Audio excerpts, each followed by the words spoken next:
तो चलिए बढ़ते हैं आज की कहानी की ओर। दोस्तों, आखिर क्यों जब भी कोई इस कुएं में गिर जाता है तो वहां के लोग उसे बाहर निकालने की बजाय उसे तब तक पत्थरों से मारते हैं जब तक कि वो दम नहीं तोड़ देता। तो दोस्तों, क्यों करते हैं यहाँ के लोग ऐसी क्रूर हरकत, ये जानने के लिए इस वीडियो को अंत तक जरूर देखें। चैनल पर नए हैं तो चैनल को सब्सक्राइब करना ना भूलें। तो चलिए बढ़ते हैं आज की इस डरावनी कहानी की ओर। जब मैंने मैंदोल बस डिपो से हुकरी गंडोल जाने के लिए बस पकड़ी तो मुझे इस बात का जरा भी अंदाजा नहीं था कि मैंदोल से हुकरी गंडोल का ये सफर इतना खौफनाक होगा। मैंदोल से करीब 10 बजे निकलने के बाद जब बस 1:45 बजे के करीब अचानक ही रुकी तो मैं ये देखकर हैरान हो गया कि आक्रोशित भीड़ हाथों में पत्थर लिए सड़क को घेरे खड़ी है, जिसके चलते बस में बैठे मुसाफिर भी घबरा गए। अभी मैं यही सोच रहा था कि आखिर ये गुस्साई भीड़ यहाँ क्यों जमा है कि तभी मैंने नोटिस किया कि ये गुस्साई भीड़ सड़क से कुछ दूर मौजूद एक कुएं की तरफ जा रही है। फिर जब मैंने ध्यान से उस कुएं की तरफ देखा तो मैंने पाया कि ये सारी भीड़ उस कुएं में पत्थर फेंक रही थी। अभी मैं उन्हें ही देख रहा था कि तभी बस में बैठा एक मुसाफिर बोला, लगता है आज फिर कोई कुएं में गिर गया है।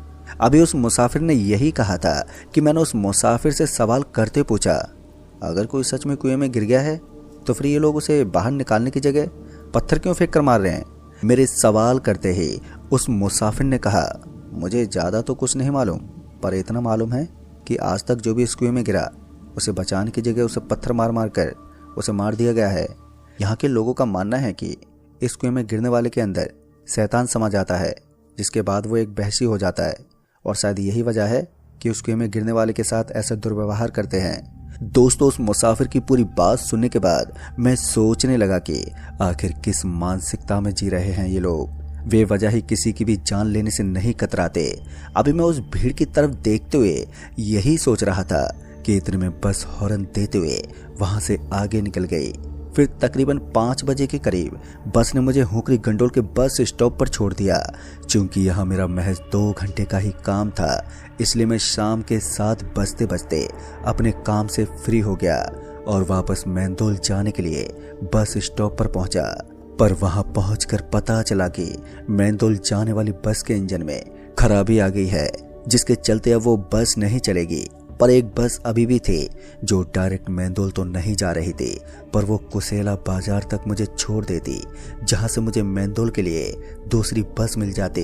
लिहाजा मैं कुसेला वाली बस में बैठा और तकरीबन अगले 3 घंटों में, यानी यही कोई 10 बजे के आसपास मैं कुसेला पहुंच गया। पर जब मैं 10 बजे के करीब कुसेला पहुंचा तो हाईवे के बाईं तरफ लगने वाला बाजार बंद हो चुका था। बस एक चाय की दुकान ही खुली थी। चूंकि अभी मैंदोल जाने वाली बस भी नहीं आई थी, इसलिए मैं उस चाय की दुकान पर गया और चाय मांगते हुए बोला, भैया ये मैंदोल जाने वाली बस कब तक आएगी? जिस पर उस चाय वाले ने कहा, बस आती होगी। ये बोलते उस चाय वाले ने मुझे चाय की प्याली थमा दी। अभी मैं गर्मा गर्म चाय की चुस्की ले रहा था कि तभी मेरा ध्यान सड़क के दूसरी ओर मौजूद एक पुराने कुएं पर गया। उस कुएं पर नजर पड़ते ही मुझे ध्यान आया कि ये तो वही कुआं है जिसमें उस वक्त लोग पत्थर मार रहे थे। अब ये याद आते ही मैंने उस चाय वाले से सवाल करते पूछा, भाई साहब क्या सच में इस कुएं में गिरने वाले को बाहर निकालने की जगह उस पर पत्थर मारे जाते हैं ताकि वो मर जाए? अभी मैंने उस चाय वाले से यही पूछा था कि तभी वो अचानक ही फूट फूट कर रोने लगा। उस चाय वाले को ऐसे एकदम से रोता देख मैं थोड़ा चौंक गया। अभी मैं उसके रोने के पीछे की वजह समझ पाता कि तभी उस चाय वाले ने रोते हुए कहा, हाँ ये सच है, बड़ा मनुष्य है ये कुआं, आज इस कुएं ने मेरे छोटे भाई की जान ले ली। ये बोलते ही वो चाय वाला और भी फूट फूट कर रोने लगा। उस वक्त उस खामोश पड़े माहौल में उसकी रोने की गूंज एक अजीब सी स्थिति बना रही थी। वहीं मुझे अब ये समझ में नहीं आ रहा था कि चाय वाले को कैसे चुप कराऊं कि इसी बीच वहां एक और आवाज गूंजने लगी। वो आवाज सुनते ही मेरी रूह कपकपा गई। दरअसल उसी कुएं से कोई आवाज लगाते हुए कह रहा था, भैया भैया मेरे को बाहर निकालो, मुझे बहुत ठंड लग रही है। उस कुएं से अभी आवाज ही आई थी कि इतने में वो चाय वाला वहां से उठा और वहीं बगल में पड़े एक बड़े से पत्थर के टुकड़े को उठाकर चल पड़ा उस कुएं की तरफ। अभी वो कुएं पर पहुंचा ही था कि तभी कुएं के अंदर से फिर से आवाज आई, भैया मत मारो भैया। कि तभी उस चाय वाले ने वो पत्थर कुएं में फेंकते बोला, मर जा तू, आज से तेरा मेरा कोई नाता नहीं है। जैसे उस चाय वाले ने पत्थर कुएं में फेंका तो वैसे उस कुएं से एक जोरदार चीख सुनाई दी और उस चीख के साथ फिर से वहां खामोशी पसर गई। इसके बाद वो चाय वाला अपने आंसू पोंछते हुए, सिसकियां लेते हुए वापस से दुकान पर आ गया। वहीं मैं अभी भी इसी असमंजस में था कि आखिर ऐसी भी क्या मजबूरी है जो अपने भाई को अपने ही हाथों से मारना पड़ रहा है। इसी बीच वो चाय वाला बोला, काश बाबूजी की बात मान ली होती तो आज मेरे छोटे भाई के साथ ये नहीं होता। मेरे बाबूजी ने पहले ही चेतावनी दी थी कि हम यहाँ कुशेला में रहे तो आज नहीं तो कल इस मनुष्य कुएं के चलते जरूर मारे जाएंगे। अभी उस चाय वाले ने यही बताया था कि मैंने उसे बीच में टोकते हुए पूछा, आखिर इस कुएं का माजरा क्या है। मेरे इस सवाल का जवाब देते हुए उस चाय वाले ने बताया कि मेरे बाबूजी कहा करते थे कि उनके जमाने में एक यही मीठे पानी का कुआं हुआ करता था जिससे हर किसी की प्यास बुझती थी। फिर गांव में कहीं दूर से एक पगली आ गई जो इसी कुएं के मुंडेर पर बैठी रहती। पहले तो गांव वालों को लगा कि आज नहीं तो कल ये पगली यहाँ से चली जाएगी, पर ऐसा नहीं हुआ। मानो उस पगली ने उस कुएं की मुंडेर को अपना घर बना लिया था।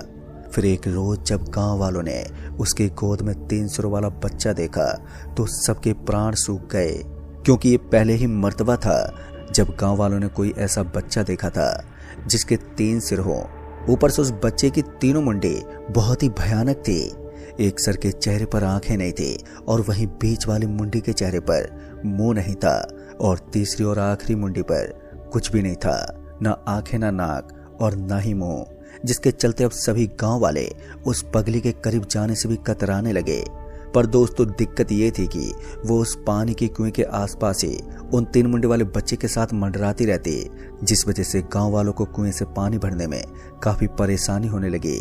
फिर एक दिन कुछ गांव वालों ने फैसला किया कि उस पगली को जबरन गांव से बाहर फेंक देंगे। और जब गांव वाले उस पगली को गांव से भगाने के लिए उस कुएं पर पहुंचे तो वो अपने बच्चे को गोद में लिए कुएं के मुंडेर पर बैठी हुई थी। तभी उन लोगों में से एक ने उस पगली से कहा, तुम हमारे गांव को छोड़कर चली जाओ, नहीं तो हमें जबरन तुम्हें यहाँ से भगाना होगा। पर उस पगली पर उस आदमी की बात का कोई भी असर ही नहीं हुआ, यहाँ तक कि उसने उस आदमी की तरफ देखा तक नहीं। वो पगली अपने उस 3 सिर वाले बच्चे के साथ अपनी ही दुनिया में खोई हुई थी। और वहीं उस पगली के चुप रहने के चलते उन लोगों का गुस्सा काफी बढ़ गया और इसी गुस्से के चलते उन लोगों ने उस पगली पर हमला कर दिया। उस पगली को खदेड़ने पहुंचे गांव के वो लोग उसके बच्चे को जबरन उससे छीनने लगे ताकि वो डर जाए और अपने बच्चे के खातिर वो उनकी बात मान ले। पर ऐसा कुछ नहीं हुआ, बल्कि इस छीना झपटी में उसका बच्चा उस कुएं में ही गिर गया। वो 3 सिरों वाला बच्चा जैसे उस कुएं में गिरा तो वैसे ही वो पगली जोर से चीखी और उसका चेहरा गुस्से से तमतमा गया। पर वो अगले ही पल बिल्कुल शांत हो गई और आसमान की तरफ मुंह करके कुछ बड़बड़ाने लगी।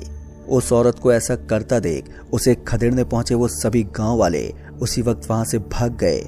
और यही उन सबसे बड़ी चूक हो गई, क्योंकि उन लोगों ने उस पगली के 3 सिर वाले बच्चे को उस कुएं से नहीं निकाला था, जिसके कारण उस पगली का वो 3 सिरों वाला बच्चा उसी पल मर गया। वहीं वो पगली अगले 3 दिनों तक उस कुएं की मुंडेर पर बैठी रोती रही। उन 3 दिनों तक उस कुएं के पास कोई भी नहीं गया और फिर चौथे दिन वो पगली कहीं गायब हो गई। यहाँ तक कि जब गांव वालों ने उस कुएं में झांक कर देखा तो उन्हें वो 3 सिरों वाला बच्चा भी नजर नहीं आया जो उस रात गिरा था। गांव वालों को लगा कि शायद वो पगली अपने बच्चे को कुएं से निकालकर चली गई है। ये सोचकर गांव वाले निश्चिंत हो गए कि चलो आखिरकार उन्हें उस पगली से छुटकारा मिल ही गया। पर उसी रात अचानक से उस कुएं से कई लोगों की चीखने चिल्लाने की आवाजें आने लगी। और जब गांव वालों ने उस कुएं में झांका तो उन्होंने देखा कि कुछ गांव वाले कुएं में गिरे पड़े हैं। उन पर नजर पड़ते उन्हें फौरन ही रस्सी की मदद से बाहर निकाला गया। पर जब उनसे पूछा गया कि वो उस कुएं में कैसे गिरे तो उनको खुद नहीं पता था कि आखिर वो उस कुएं में कैसे गिरे। खैर उन्हें उस कुएं से तो निकाल कर बचा लिया गया, पर उसी रात वो अचानक ही सारे वहसी बन गए और गांव वालों पर जानलेवा हमला करने लगे। उस रात उन लोगों ने तकरीबन 7 लोगों को बीच में से चीरकर उनकी जान ले ली, जिसके चलते जमींदार उमेश पाल ने उन लोगों को गोली मार दी। पर असल मामला तो अभी भी हम गांव वालों के नजरों से कोसों दूर था। फिर जब कुछ दिनों के बाद फिर से रात को उस कुएं से बचाव बचाव की आवाज आई तो इस बार गांव वालों की हिम्मत नहीं हो पा रही थी कि उस आदमी को उस कुएं से बाहर निकालें, क्योंकि कुछ ही दिन हुए थे उस भयानक घटना को घटे, जिसके चलते गांव वालों ने तो उस आदमी को उस कुएं से बाहर ही नहीं निकाला, पर उस आदमी के परिवार वाले उसे बाहर निकाल कर ले गए। पर अगले ही सुबह वो पूरा परिवार मरा मिला। दोस्तों, इस घटना के बाद गांव वालों को यकीन हो गया कि सारे मुसीबत की जड़ वो कुआं ही है। लिहाजा गांव वालों ने कुएं को बंद करने की सोची, पर गांव वाले उस कुएं को बंद करने के लिए पहुंचे तो अचानक उन सबके सीने में दर्द होने लगा, जिसके चलते फिर किसी ने हिम्मत नहीं दिखाई उस कुएं को बंद करने की। पर हादसों का सिलसिला चलता रहा, जिसके चलते काफी गांव वाले गांव छोड़ कर जाने लगे। और यही वजह थी कि हमारे बापू भी इस गांव में रहना नहीं चाहते थे। पर वक्त के साथ ही ये हादसे नई पीढ़ी के लिए महज डरावनी कहानी बन गई। पर बीते कुछ सालों में फिर से वैसे हादसे होने लगे हैं, जिसके चलते गांव वाले इस कुएं में गिरने वाले को पत्थर से तब तक मारते हैं जब तक कि वो मर नहीं जाता, ताकि वो वैसी बनकर किसी की जान ना ले ले। दोस्तों, उस चाय वाले की बात अभी खत्म ही हुई थी कि इसी बीच मेरी बस आ गई और मैं वहां से निकल गया। पर उस रात जो कहानी उस चाय वाले ने मुझे सुनाई और जो मैंने अपनी आंखों से देखा, वो सच में बहुत ही भयानक था। आखिर वो पगले और उसके 3 सर वाले बच्चे का राज क्या था? इन सब सवालों का जवाब तो मैं जानकर ही रहूंगा। तो दोस्तों, इस कहानी में फिलहाल इतना ही, और जब भी इस सवाल का जवाब मुझे पता चलेगा तो मैं आपको जरूर बताऊंगा। तो दोस्तों, कहानी आपको पसंद आई हो तो वीडियो को लाइक, शेयर, कमेंट जरूर कर दें, और साथ ही अगर आप चैनल पर नए हैं तो चैनल को भी सब्सक्राइब जरूर कर दें। जल्द ही मिलूंगा ऐसे एक और नई कहानी के साथ। तब तक के लिए बाय एंड टेक केयर।